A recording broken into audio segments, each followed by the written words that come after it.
Gandang araw mga kasiklista. Nag-practice ride nga pala tayo dito sa Mulanay galing ng Katanawan. Solo ride nga lang pala ako papunta at may nakasabay tayo dito pauwi.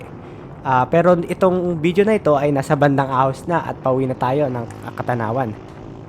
Nga pala mga kasiklista, sa mga gustong lumaro dyan at gustong dumayo, may pa-race tayo dito sa Katanawan, Quezon. Sa January 27 na to mga kasiklista. Nakuha nga pala ng mga taga Katanawan, Quezon ang palaro natin last time. Halos Katanawanin lahat ang nanalo, mountain bike at road bike category. Napakadaming sumali dito mga kasiklista. Umabot ng 30 sa road bike at 20 plus naman sa mountain bike. Ulitin ko mga kasiklista, sa January 27 may palaro tayo dito. Sabado yun mga kasiklista, kaya sumali na kayo. Ipa-flash natin yung detail nung laro natin.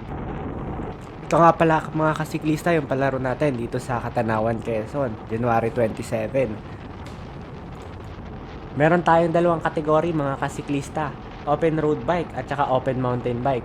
15 laps para sa road bike na 2 kilometers per lap, overall 30 kilometers yan mga kasiklista.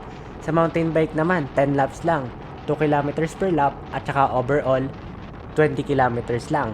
Doon ulit tayo magpapalaro sa pinaglaruan natin last time sa bagong gawang diversion. Paano nga ba sumali mga kasiklista? PM nyo lang yung page at ilagay ang name, team location at saka kategory mga kasiklista. At 50 pesos nga pala yung registration fee natin. Pwede nyong ibigay yung 50 pesos sa mismong race na. Pero kailangan nyo nang magpalista para mabilang natin kung ilan yung sasali. Para madagdagan natin yung mga papremyo natin mga kasiklista. Yun lang mga kasiklista, yung details nung pa-race natin. Balik tayo dito sa practice ride natin. Kagagaling lang natin dito sa Ahon, kaya medyo pagod pa. Yung takbuhan natin, mga 35 lang.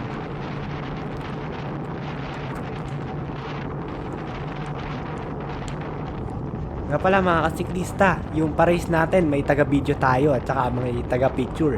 So kung gusto nyo ng bagong profile picture at saka mga video, sumali na kayo sa pa-race natin.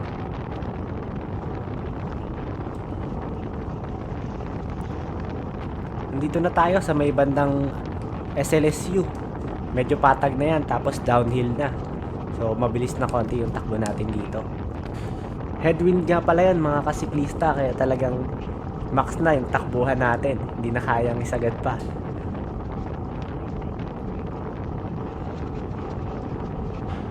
Baka nga pala sumali ako sa palaro natin mga kasiklista. So dalawa yung video natin. Isang nakalagay sa bike at saka isang nasa motor. So yung isang taga video natin, yung kung sino yung mag-guide sa atin doon sa pa-race natin.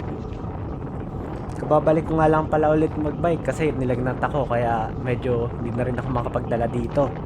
Pero mukhang pagod na rin yung tagal-dala natin, kaya papalitan natin to. Downhill naman, kaya okay lang.